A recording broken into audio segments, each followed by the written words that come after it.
अस्सलाम वालेकुम दोस्तों, उम्मीद करता हूँ आप सब लोग खैरियत से होंगे।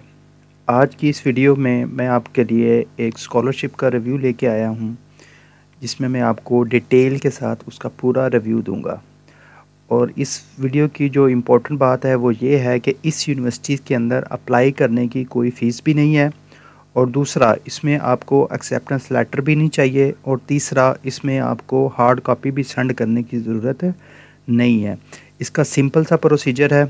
अगर आपने अपने डॉक्यूमेंट्स आपके पास प्रिपेयर हैं तो आप जो है विद इन 1 आवर या इससे भी कम टाइम में आप इस स्कॉलरशिप के ऊपर ऑनलाइन एप्लीकेशन सबमिट करवा सकते हैं। अगर आपने अभी तक अपने डॉक्यूमेंट्स प्रिपेयर नहीं करवाए या आपको नहीं पता कि वो किस तरह से प्रिपेयर करने, तो आप जो है इससे मेरी जो पिछली वीडियो है जिसमें मैंने डिटेल में सारे डॉक्यूमेंट्स को डिस्कस किया है वो आप देख सकते हैं। चलें जी, हम अपना आज की वीडियो स्टार्ट करते हैं। तो इस यूनिवर्सिटी का नाम है university of science and technology. पहले मैं आपको इसकी रैंकिंग के बारे में थोड़ा सा बता देता हूँ। ये चाइना के अंदर जो इसकी रैंकिंग है ये टॉप 10 में आती है। चाइना के अंदर ये टॉप 10 में आती है। ये उसकी डिफरेंट जो यूनिवर्सिटीज़ की रैंकिंग जारी करते हैं। ये 2023 में जो थी वो टॉप 6 में थी, और इस रैंकिंग के लिहाज से ये टॉप 5 में थी। और अभी जो है ये ग्लोबल यूनिवर्सिटीज़ की जो रैंकिंग है उसके लिहाज से 22 और 23 की जो थी उसमें ये जो है सेकंड नंबर पे थी। तो ये टॉप 10 के अंदर ही रहती है चाइना के यूनिवर्सिटी के अंदर। और इसकी जो इंटरनेशनल रैंकिंग है ये टॉप 100 में आती है, और इसका रिसेंट जो 2025 की रैंकिंग है उसमें ये जो है ये 53rd नंबर के ऊपर है। तो ये टॉप की यूनिवर्सिटी है, इसकी अकोमोडेशन भी बहुत अच्छी है। चलें जी, आज हम जो है इसके स्कॉलरशिप्स के बारे में देखते हैं। तो इसमें जो इसका स्कॉलरशिप है वो अब पहले मैं डिस्कस करूँगा। ये वीडियो है सिर्फ मास्टर के लिए, और फिर मैं एक वीडियो बनाऊँगा जिसमें मैं पीएचडी के लिए डिस्कस करूँगा। तो इस यूनिवर्सिटी का जो स्कॉलरशिप है उसका नाम है USTC fellowship for master programme. तो सबसे पहले तो मैं आपको बता दूं कि ये जो फेलोशिप प्रोग्राम है इसमें 2 कैटेगरीज आती हैं। जो कैटेगरी ए है उसमें ये आपको क्या देते हैं, ये फुली फंडेड होती है। ठीक हो गया। इसमें या तो वो आपको चाइनीज़ गवर्नमेंट स्कॉलरशिप देंगे, या फिर ये है एक जो कास्ट वास होता था पहले, अब उसका कास्ट और आंसू स्कॉलरशिप के नाम से है। ठीक हो गया, ये दूसरा स्कॉलरशिप है। या आपको वो इस कैटेगरी में रखेंगे, या इनका अपना एक फुली फंडेड यूएसटीसी का स्कॉलरशिप होता है, तो ये उसमें आपको रखेंगे। तो इन तीनों में से जिसमें भी आपको रखेंगे, ठीक हो गया, उसमें जो आपका स्कॉलरशिप होगा वो फुली फंडेड होगा। उसमें आपकी क्या होगा, यूनिवर्सिटी की फ़ीस जो है वो आपको पे नहीं करनी पड़ेगी। उसके बाद जो है मेडिकल जो इंश्योरेंस होती है, ये मेडिकल इंश्योरेंस आपको यहाँ पे चाइना के अंदर या तो 6 महीने के लिए परचेज़ करनी पड़ती है जिसकी वैल्यू 400 to 600 होती है, या फिर आपको पूरे साल के लिए परचेज़ करनी पड़ती है। वो आप परचेज़ करते हैं लेकिन वो यूनिवर्सिटी फिर आपके बिहाफ पे करती है। और मंथली स्टाइपेंड जो है इसका वो 3000 होगा आरएमबी मास्टर के स्टूडेंट के लिए, और अकोमोडेशन जो होती है वो आपको ये फ्री में देंगे। ठीक हो गया। तो आप इसको मल्टीप्लाई करेंगे 40 के साथ तो ये पाकिस्तानी 1,20,000 बनता है। ठीक हो गया। ये इसकी इसी के अंदर जो सब टाइप लेवल ए है। ठीक हो गया। दूसरा जो इसका है वो है लेवल बी। अब लेवल बी में क्या होगा कि ये आपको सिर्फ यूनिवर्सिटी की फ़ीस माफ़ करेंगे। इसके अलावा अगर आप यूनिवर्सिटी को ज्वाइन कर लेते हैं तो उसके बाद ये आपको क्या करेंगे, कोई टीचिंग असिस्टेंट की जॉब दे देंगे। ठीक हो गया। या रिसर्च असिस्टेंट की जॉब जो है ये आपको ऑफ़र कर देंगे। ठीक हो गया। तो ये 2 कैटेगरी हैं इसके अंदर, ये फुली फंडेड है, ये पार्शल है। यहाँ तक क्लियर हो गया। ठीक हो गया। अब आगे वो क्या कह रहे हैं, वो ये कह रहे हैं कि आप जो है जब आप ऑनलाइन अप्लाई करेंगे इनकी ऑफिशियल वेबसाइट पे जाके, तो वहाँ पे ऑप्शन होगा कि आप सिर्फ लेवल ए के लिए अप्लाई करना चाहते हैं, फुली फंडेड के लिए करना चाहते हैं, या दोनों के लिए अप्लाई करना चाहते हैं। जब आप अपनी एप्लीकेशन सबमिट करवा देंगे, ठीक हो गया, वो आपके मटेरियल को एनालाइज करेंगे, वो आपका मेरिट बनाएंगे, और फिर जो है वो डिसाइड करेंगे कि आपको फुली फंडेड स्कॉलरशिप की कैटेगरी में रखना है जो कि लेवल ए है, या आपको लेवल बी के अंदर रखना है। ठीक हो गया। यहाँ तक समझ आ गई। अब आगे चलते हैं। अब आगे देखते हैं कि कौन एलिजिबिलिटी है इसकी, कि इसके अंदर अप्लाई जो है वो कौन कौन कर सकता है। तो उसके लिए सिंपल जो है, आप नॉन चाइनीज़ सिटीज़न हो, मतलब कि अगर आप चाइना के आप मुस्तकिल रिहायशी नहीं है। रिहायशी का मतलब कि आपके पास चाइना का आइडेंटी कार्ड नहीं है, मतलब आप चाइनीज़ नहीं है, सिंपल आप और किसी भी कंट्री के हैं तो आप इसके लिए क्या हैं, एलिजिबल हैं। और दूसरी बात यह है कि आप जो है फ़िज़िकल और मेंटली जो है वो फ़िट होने चाहिए। ठीक हो गया। दूसरा जो है इसके लिए वो आपके पास ये है कि अगर आप मास्टर के लिए अप्लाई करना चाहते हैं तो आपके पास बैचलर की डिग्री होनी चाहिए। ठीक हो गया। और तीसरा जो है वो ये कह रहे हैं कि अगर आप अभी रिसेंटली स्टडी कर रहे हैं, मतलब आप 7th सेमेस्टर में हैं या 6th सेमेस्टर में हैं, और अगर आपकी डिग्री 25 जुलाई 2025 से पहले पहले कंप्लीट हो जाएगी, ठीक हो गया, तो फिर जो है आपको क्या होगा, अब आपके पास डिग्री नहीं है, आप करंट स्टूडेंट है, तो फिर आपको एक प्री ग्रेजुएशन सर्टिफिकेट जो है वो बनवाना पड़ेगा। ठीक हो गया, ये बात क्लियर होगी। अब आगे चले जाएं तो यहाँ पे लिखा हुआ है कि एज के बारे में है कि आपकी एज जो है वो 35 ईयर से सितंबर जो 21 2025 तक जो है आपकी एज है वो 35 से नीचे होनी चाहिए। अगर आप 35 प्लस हो जाएंगे इस डेट तक, ठीक हो गया, इस डेट तक अगर आप 35 प्लस हो जाएंगे तो फिर आप अप्लाई नहीं कर सकते। लेकिन अगर इस डेट तक आपकी जो एज है वो अंडर 35 है तो आप इसके लिए एलिजिबल हैं। दूसरा है कि अगर आप किसी ऐसे प्रोग्राम में अप्लाई करते हैं जिसका लैंग्वेज ऑफ इंस्ट्रक्शन जो है वो चाइनीज़ है, तो फिर उसके लिए आपके पास ऑलरेडी HSK 4 होना चाहिए। ठीक हो गया। और अगर आप किसी ऐसे प्रोग्राम में अप्लाई कर रहे हैं जिसका जो लैंग्वेज ऑफ इंस्ट्रक्शन है वो इंग्लिश है, तो फिर आपके पास जो है वो एक प्रूफ होना चाहिए, इंग्लिश लैंग्वेज सर्टिफिकेट आपके पास होना चाहिए, या अगर आपने कोई इंग्लिश का टेस्ट दिया हुआ है तो वो होना चाहिए। ठीक हो गया।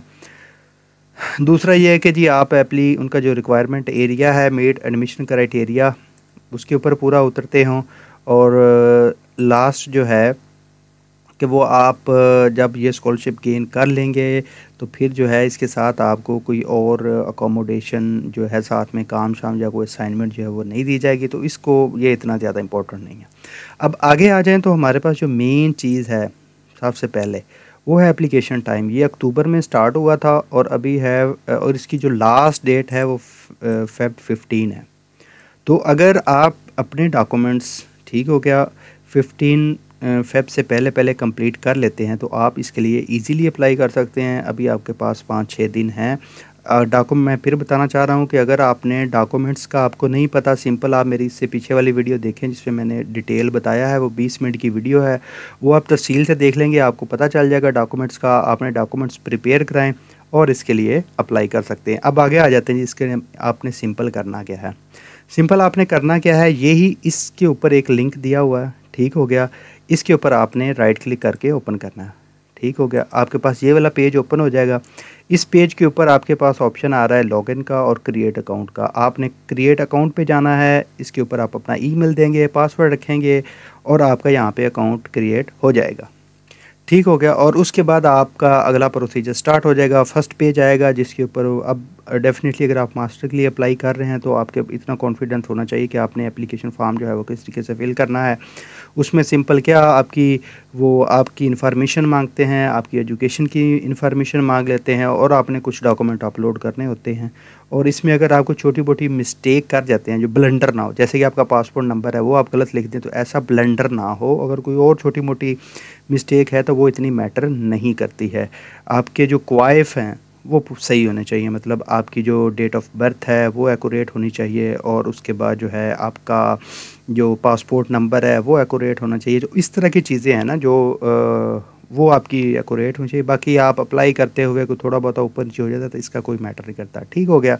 तो आपने सिंपल इस लिंक को यूज़ करते हुए ऑनलाइन एप्लीकेशन क्रिएट करनी है और वो अपना फॉर्म कुछ आपको इन्फॉर्मेशन देनी होगी और स्टेप बाय स्टेप आपको अपने डॉक्यूमेंट्स जो है ना वो अपलोड करने होंगे। आप एप्लीकेशन को सबमिट करवा देंगे। ठीक हो गया। उसके बाद उन्होंने यही लिखा कि आपके दो ही काम होंगे, एक तो आपने इन्फॉर्मेशन फिल करनी है और दूसरा आपने डॉक्यूमेंट्स अपलोड करने हैं। और उसके बाद जो है आपने वेट करते रहना है और अपनी ईमेल को जो है और जो इसका इन ऑनलाइन एप्लीकेशन का जो इनबॉक्स होगा उसको आपने चेक करते रहना है कि अगर वो आपके साथ रब्ता करते हैं, आपको बताते हैं किसी जो भी आपकी एप्लीकेशन की अपडेट होगी। ठीक हो गया। अब इसमें जो सबसे मज़े की बात यह है वो ये है कि इसके लिए आपको एक्सेप्टेंस लेटर की ज़रूरत नहीं है। सिंपल इसका प्रोसीजर क्या होगा, आप ऑनलाइन अप्लाई करेंगे, अगर आपके डॉक्यूमेंट्स पूरे हैं, सारा कुछ आपका एक्यूरेट है, तो उसके बाद वो आपकी एप्लीकेशन को जो आपका मुतलका डिपार्टमेंट होगा, लेट्स सपोज कि आपने फ़िज़िक्स में अप्लाई किया है या आपने अप्लाई किया है केमिस्ट्री में, या जो भी आपका मुतलका डिपार्टमेंट है, आप वहाँ पे आपकी एप्लीकेशन को वो उस डिपार्टमेंट में रेफ़र कर देंगे। वो डिपार्टमेंट वाले आपकी एप्लीकेशन को देखेंगे, ठीक हो गया। वहाँ से कोई सुपरवाइज़र आपको सिलेक्ट कर लेगा, वो हो सकता है आपका इंटरव्यू कंडक्ट करें। ये डिपेंड करता है कि नंबर ऑफ़ एप्लीकेशंस उस डिपार्टमेंट में कितने हैं और उनको कितनी सीटें हैं उनके पास। वो उस लिहाज से फिर वो अपना मेरिट बनाएंगे और आपको वो इन्फॉर्म कर देंगे अगर आप उसमें आ जाते हैं। तो इसमें आपको पहले से एक्सेप्टेंस लेटर लेने की कोई ज़रूरत नहीं है। यहाँ तक क्लियर हो गया, ठीक हो गया। और ना ही इसकी कोई एप्लीकेशन फ़ीस है और ना ही आपने इसके में हार्ड कॉपी सेंड करनी। सिंपल आपने इसके ऊपर अकाउंट क्रिएट करना है और अपने इंफॉर्मेशन पुट करके अपना डेटा जो है, अपने डॉक्यूमेंट्स अपलोड कर देने और फिर आपने वेट करना है। मेरे ख्याल से ये सबसे बेस्ट एक वो है स्कॉलरशिप, आप इसको कह सकते हैं कि इसमें आपको एक्सेप्टेंस लेटर नहीं चाहिए, इसमें आपको जो है हार्ड कॉपी सेंड नहीं करनी, ठीक हो गया। अब नेक्स्ट चले जाते हैं इसकी एप्लीकेशन मटेरियल। तो ये वही वाला एप्लीकेशन मटेरियल है जो सब के लिए चाहिए होता है। जो इसकी मेरी पीछे वाली वीडियो देखेंगे तो उसमें ये सारा डिटेल के साथ बताया हुआ है। पासपोर्ट चाहिए आपको, ठीक हो गया। उसके बाद आपके पास एक रिसर्च प्रपोज़ल होना चाहिए जो 800 वर्ड से कम नहीं होना चाहिए। फिर आपके पास सीवी होनी चाहिए, आपकी 2 रिकमेंडेशन लेटर होने चाहिए, ठीक हो गया। फिर ये है कि आपके पास फ़िज़िकल एग्ज़ामिनेशन होना चाहिए और उसके बाद जो है आपके पास कोई लैंग्वेज प्रोफिशेंसी होना चाहिए, ठीक हो गया। ये आप अपने डिपार्टमेंट से भी बनवा सकते हैं अगर आपके पास आइल्स और टोफल वगैरह नहीं है तो। उसके बाद जो है आपके पास वही आपकी डिग्रीज़ हो जाएगी और वो नोटराइज्ड होनी चाहिए। मैं फिर आपको कह रहा हूँ कि आप ये सारे वही डॉक्यूमेंट्स हैं जो मैंने पिछली वीडियो के अंदर डिटेल के साथ सारे बताए हैं कि कौन सा डॉक्यूमेंट किस तरह से कहाँ से आपने प्रिपेयर करना है, ठीक हो गया। ये सारे वही चीज़ें हैं इसमें। और ये यहाँ पे वो लिंक भी है, मैंने उस वीडियो में भी बताया था कि सिंपल आपको ये गूगल से भी मिल जाता है, आपने इसको यहाँ से डाउनलोड कर लेना है, ठीक हो गया। तो ये एक इस तरह का फॉर्म होता है, ये फ़िज़िकल एग्ज़ामिनेशन फॉर्म जो है ना, ये इस तरह का होता है। ये अभी ओपन हो जाता है।